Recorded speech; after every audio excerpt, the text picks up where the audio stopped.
You won't need me to tell you that diesel has attracted a lot of negative publicity over the past few months, not least because of the VW emissions scandal.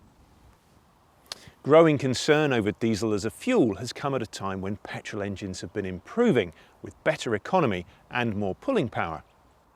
Is a good petrol engine now every bit as capable of towing as a modern turbo diesel? To find out, we're comparing two Volkswagen Tiguans, one petrol and one diesel, to see which is the better choice for caravanners. In the diesel corner, we're testing the Tiguan 2-litre TDI 150 PS 4-motion manual. VW quotes a minimum curb weight of 1641 kilograms for the manual or 1673 kilograms for the DSG Auto. That's only around 30 kilos heavier than the equivalent petrol, so there isn't a big advantage in choosing the diesel in terms of car to caravan matching ratios. Both cars are going to tow the same caravan, an Eldis Odyssey 540 with a mass in running order of 1,377 kilos. So we're going to start our tests with a 30 to 60 miles per hour acceleration test. Now, the diesel has less power than the petrol, 148 brake horsepower rather than 178 brake horsepower. But it has 15 pounds-feet more pulling power. So let's see how that shakes out. 30 to 60 coming up now, 13.2 seconds. So the benchmark has been set by the diesel for the petrol to try and match or beat. Now, let's see how the diesel handles a hill start on a 1 in 10 slope.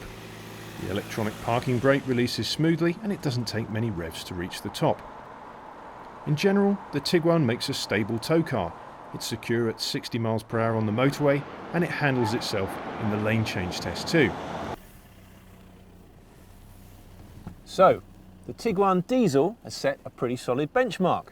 Let's see how the petrol car gets on. So we're on track in the 2-litre TSI 180 PS petrol 4-motion. Now, the petrol car has got a DSG gearbox, not a manual like the diesel. Ideally, obviously, we'd like them to have the same box, but it shouldn't make too much difference to the 30 to 60 time. So let's repeat the test that we did before. If you remember, the diesel covered 30 to 60 in 13.2 seconds, and the petrol coming up on 60 now, 11.1 seconds, so 2 seconds quicker than the diesel. Now we're repeating the hill start.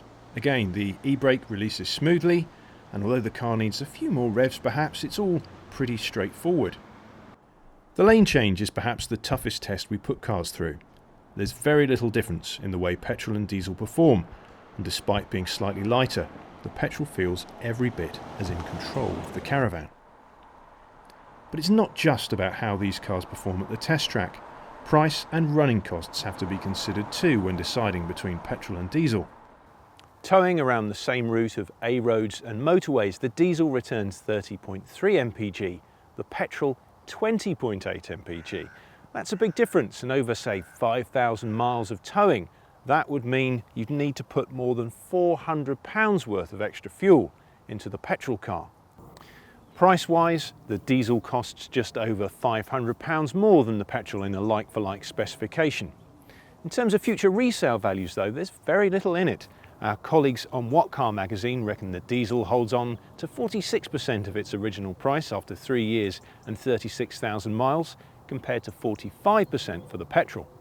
So, which is better? Well, the diesel may have been slower at the test track, but out on the open road, it's the more relaxed car of the two to tow with. The extra torque of the diesel engine does make its presence felt, especially on hilly roads, and perhaps most importantly, it's far more economical when towing.